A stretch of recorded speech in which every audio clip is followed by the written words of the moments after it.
Everyone, I'm Jeanette Trinidad, a junior at Newfield High School.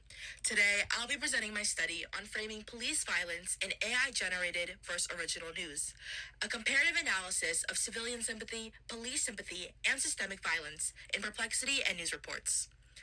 This project combines computational methods, AI analysis, and human interpretation to examine how machine-generated summaries tell a story differently than human journalists. My goal was simple. Do AI summaries just report the news, or do they rewrite reality? My research goal was to compare AI-generated summaries from Perplexity to the original news articles covering fatal police shootings. I focused on three dimensions: civilian sympathy, police sympathy, and systemic violence. What I found is striking.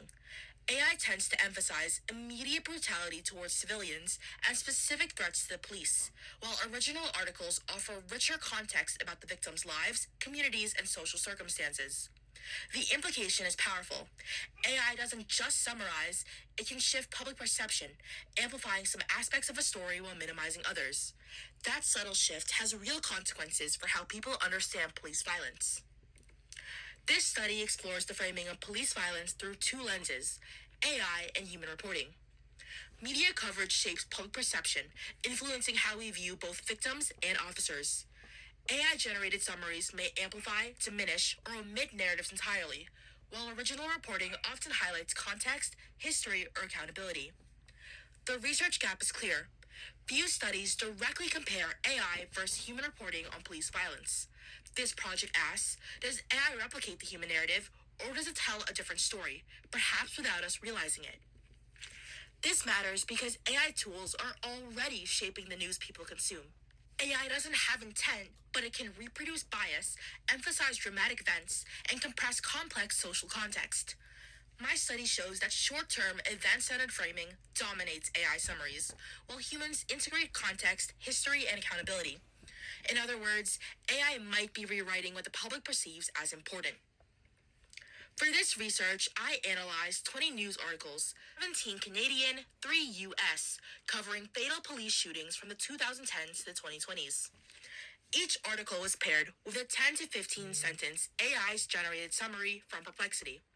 This created 20 paired datasets, allowing direct comparison between human framing and AI framing.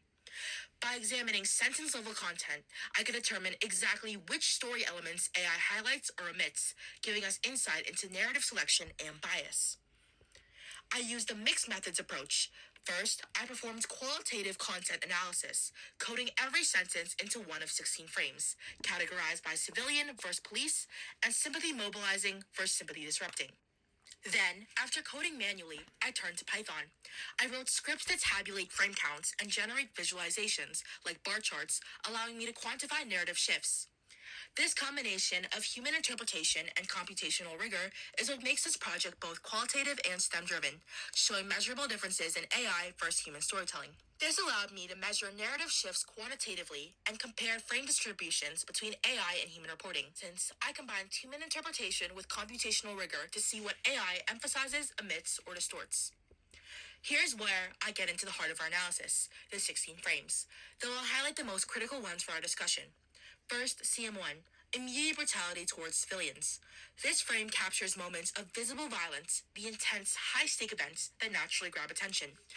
AI tends to overrepresent this frame, which can make these incidents feel more dramatic than the full story suggests. Then there's CM2, civilian social context. This is everything about the victim's life, family, and community. It gives the story depth, showing real human impact, not just moments of violence. Interestingly, AI underrepresents this frame, so readers may miss personal dimension.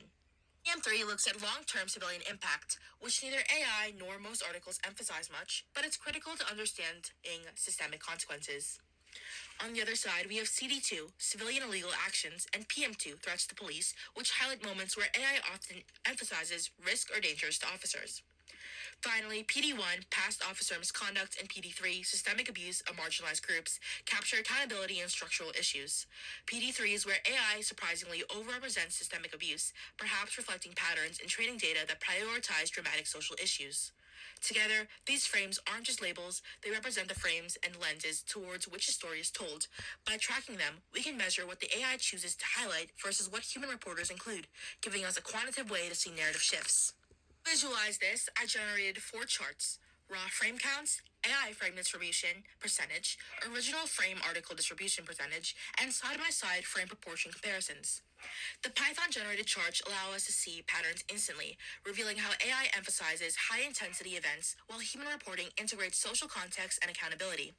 This is where data meets storytelling. The results were revealing. AI underrepresents civilian social context, CM2, and past officer misconduct, PD1.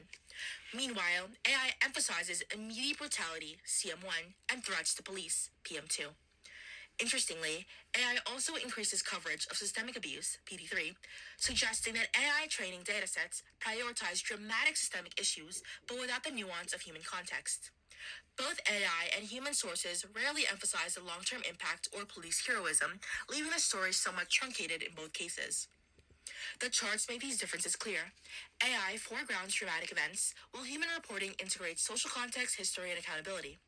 This shows that AI not only summarizes differently, it steers attention, guiding readers to what it interprets as salient, often high-intensity, emotionally charged moments. These differences have real consequences. By emphasizing violence and officer threat, AI shifts public attention away from context and accountability. Even unintentionally, this can reinforce biased narratives, shaping public perception without readers even realizing it. The AI isn't malicious, it's pattern-driven, but patterns have power, and understanding them is essential for interpreting AI-generated news. Another notable insight, AI highlights systemic abuse, PD3, more than human reporting, but still underrepresents long-term civilian consequences. This reflects the nature of AI. It prioritizes salient, immediate, and dramatic events based on training data. Consequently, incidents risk being seen as isolated rather than systemic, which could distort public understanding and hinder reform efforts. In summary, AI emphasizes high-intensity immediate events, AI underrepresents context and accountability, and AI emphasizes systemic abuse. Both rarely cover long-term impact or police heroism. Takeaway is that AI can reshape public perception, unintentionally reproduce biases, and simplify narratives. My findings suggest the need for critical evaluation of AI-generated news, larger datasets, and comparisons across multiple AI tools. More key takeaways are that AI dramatizes violence and threats. Human reporting provides nuance and accountability. Public misperception is a real risk. AI can unintentionally amplify bias. So readers, journalists, and researchers must critically evaluate AI summaries to preserve fairness and accuracy. Thank you for your time. I'd like to acknowledge my mentor, Dr. Farhan Samir. I'm happy to answer questions about AI framing, computational analysis, or our methodology.